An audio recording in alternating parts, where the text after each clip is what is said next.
Hey everyone, and welcome back to my kitchen. Today, we're diving into a dessert that's pure comfort in a bowl. A warm, gooey, absolutely irresistible butterscotch bread pudding. If you've got some bread that's a day or two old, don't even think about throwing it away. We're about to transform it into something truly magical. This recipe is surprisingly simple, but the results are sure. The rich butterscotch sauce soaks into the bread, creating these pockets of custardy goodness with a beautiful, slightly crispy top. It's the perfect dessert for a cozy night in, a family gathering, or just when you need a little sweet treat to brighten your day. Trust me, once you make this, it's going to be on your regular dessert rotation. So, grab your apron, and let's get started. First things first, let's talk about our star ingredient, the bread. You'll need about a loaf's worth of de-old bread. I'm using a nice brioche today because it's rich and buttery, which complements the butterscotch perfectly. But honestly, challah, French bread, or even plain white sandwich bread will work beautifully. The key is that it's a little stale. Stale bread acts like a sponge, soaking up all that delicious custard without turning into complete mush. We're going to cube it into roughly 1-inch pieces. Don't worry about being too precise. Rustic is good here.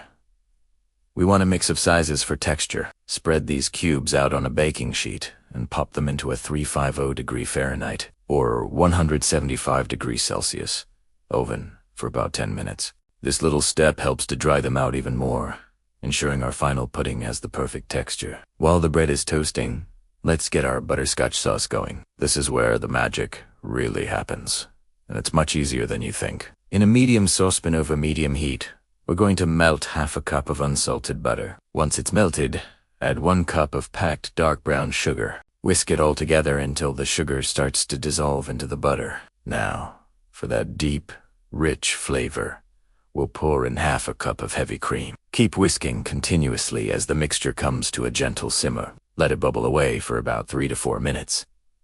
You'll see it thicken up and become glossy. This is exactly what we want.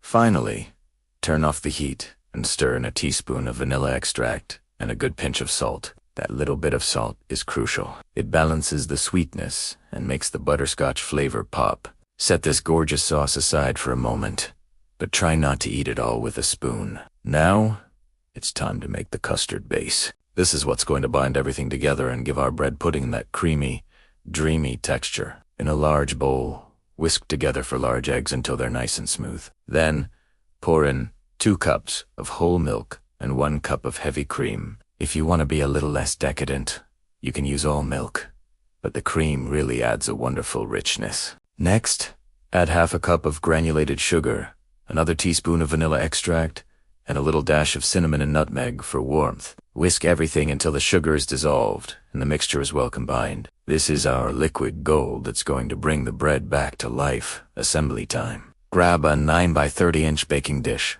and grease it generously with butter. Take your toasted bread cubes out of the oven and place them in the prepared dish in an even layer. Now for my favorite part. Drizzle about half of that beautiful butterscotch sauce you made all over the bread cubes. Try to get it into all the nooks and crannies. You can even give it a gentle toss with your hands to make sure everything is lightly coated. Next, slowly and evenly pour the custard mixture over the bread. Gently press down on the bread with a spatula to make sure every single piece gets a chance to soak up that custard. We want it fully saturated. Now, let the dish sit on the counter for at least 20 minutes. This resting time is non-negotiable. It allows the bread to really absorb the liquid, which prevents a soggy bottom and ensures a perfectly cooked pudding. After our pudding has had a nice long soak, it's ready for the oven. But before we bake it, we're going to give it one final touch of butterscotch goodness. Take the remaining half of your butterscotch sauce and drizzle it all over the top. This will bake into a wonderfully sticky, caramelized crust that is just heavenly. Now, place your baking dish into the preheated 350-degree oven. We're going to bake it for about 45 to 55 minutes. You'll know it's done when the center is set and doesn't jiggle too much, and the top is golden brown and bubbling around the edges. Your entire house is going to smell incredible, by the way. You've been warned. Once it's out of the oven, the hardest part is waiting. You need to let it cool for at least 15 minutes before serving. This allows the custard to set up properly, so you can cut clean slices. If you cut into it while it's piping hot, it might fall apart a little. Although, a messy scoop is still a delicious scoop. I love to serve this warm. Hust acetes. The flavor is so rich and complex on its own. But if you want to take it over the top, a scoop of vanilla ice cream melting on top is absolute perfection. The contrast of the warm pudding with the cold, creamy ice cream is just out of this world. You could also add a dollop of whipped cream or even an extra drizzle of caramel sauce if you're feeling extra indulgent. And there you have it.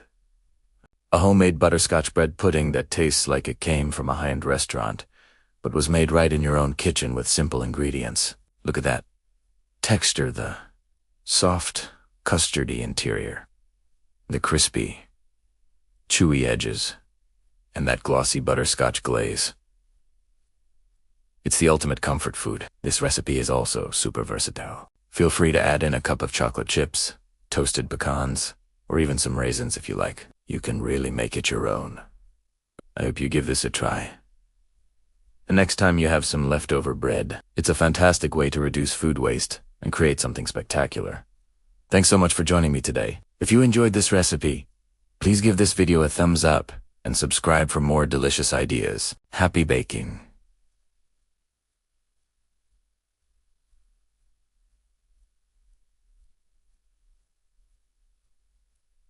Happy baking!